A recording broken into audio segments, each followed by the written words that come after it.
एक दूर दराज रियासत में एक बादशाह रहता था जो अपनी दानाई और इंसाफ के लिए मशहूर था।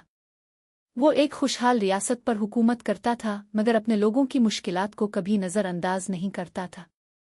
एक दिन जब वो भेस बदल कर देहात की सैर पर निकला तो इसकी नज़र एक छोटे से घर पर पड़ी। ये घर एक गरीब खानदान का था जो बड़ी मुश्किल से जिंदगी गुजार रहा था। इसके बावजूद वो मोहब्बत और उम्मीद के साथ जिंदगी बसर करते थे।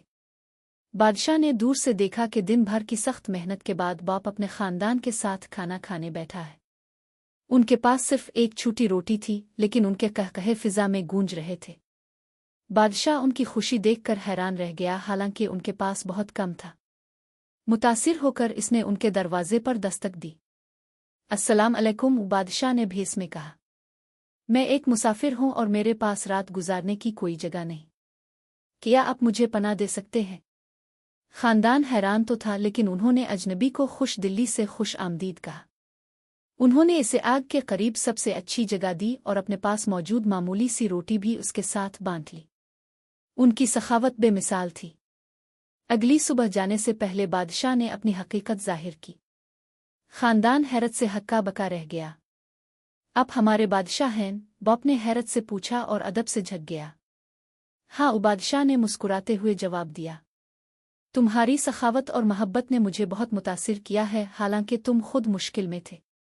तुमने मुझे सिखाया है कि दौलत सोने चांदी में नहीं बल्कि दिल में होती है। बादशाह ने उनकी सखावत से मुतासिर होकर वदा किया कि वो उनकी जिंदगी बदल देगा। इसने उन्हें ज़मीन का एक टुकड़ा और इतना सोना दिया कि वो कारोबार शुरू कर सकें ताकि उन्हें कभी गरीबी का सामना ना हो। लेकिन मादी दौलत से ज़्यादा खानदान इस सबक को कीमती समझता था कि सखावत और मोहब्बत सबसे बड़ी दौलत है। इस दिन के बाद बादशाह और भी ज़्यादा रहम दिल होकर हुकूमत करने लगा, हमेशा इस खानदान को याद रखते हुए जिसने इसे हकीकी दौलत का मतलब सिखाया था। और वो खानदान जो अब खुशहाल था फिर भी आजिज़ और सखावत से भरा रहा, अपनी पिछली सादा जिंदगी के लिए हमेशा शुक्रगुजार रहा। यूं उनकी कहानी पूरी रियासत में फैल गई और सबको ये सबक मिल गया कि एक सखी दिल किसी भी बादशाह की दौलत से ज़्यादा कीमती होता है।